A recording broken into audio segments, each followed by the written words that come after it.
साल 1942।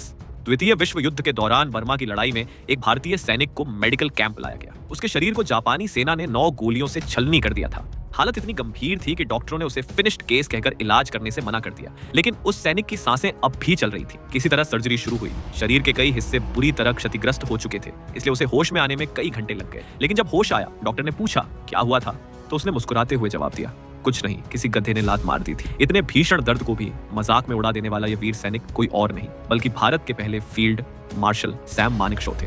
उन्होंने आगे चलकर अपनी अद्वितीय नेतृत्व क्षमता से केवल भारतीय सेना को आधुनिक और शक्तिशाली ही नहीं बनाया, बल्कि 1971 की भारत पाक युद्ध में पाकिस्तान को करारी शिकस्त देकर 93,000 पाकिस्तानी सैनिकों को आत्मसमर्पण करने पर मजबूर कर दिया। उनकी बहादुरी के कारण उन्हें बहादुर कहा गया, लेकिन वो सिर्फ युद्ध के मैदान में ही वीर नहीं थे। आम जिंदगी में भी उनके तेवर बेबाक और बुलंद थे। उन्हें ना किसी पद का डर था, ना सत्ता का कोई दबाव, चाहे रक्षा मंत्री हो या प्रधानमंत्री। स्वयं सैम मानेकशॉ हर किसी से सच्ची और खरी बात कहने की हिम्मत रखते थे। एक बार तो उन्होंने प्रधानमंत्री इंदिरा गांधी के सीधे आदेश को कैबिनेट के सामने ही ठुकरा दिया था। उन्होंने कभी अपने पद की परवाह नहीं की, बल्कि हमेशा वही किया जो देश के लिए सही था।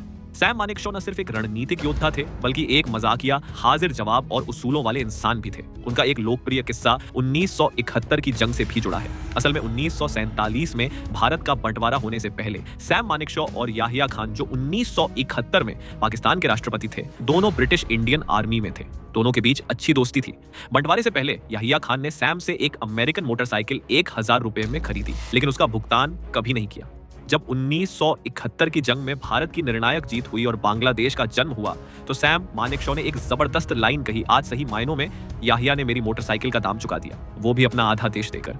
उनका यह हास्य भी उनकी आत्मविश्वास और संतुलन का प्रमाण था। लेकिन क्या आप जानते हैं, जिस महान व्यक्ति ने अपनी पूरी जिंदगी भारत को समर्पित की, उनके अंतिम संस्कार में न प्रधानमंत्री आए, न राष्ट्रपति, यहाँ तक कि सरकार का एक मंत्री तक नहीं पहुंचा। लेकिन आज हम उनकी कहानी को फिर से जिंदा कर रहे हैं, क्योंकि सच्चे नायकों की यादें भुलाई नहीं जाती बल्कि दोहराई जाती हैं। अगर आपको लगा कि सैम मानेकशॉ जैसे योद्धा की कहानी सुननी जरूरी थी, तो इस चैनल द ब्रेव चैप्टर से जुड़े रहिए। यहाँ हर कहानी एक मिसाल है, यहाँ हर अध्याय बहादुरी का इतिहास है।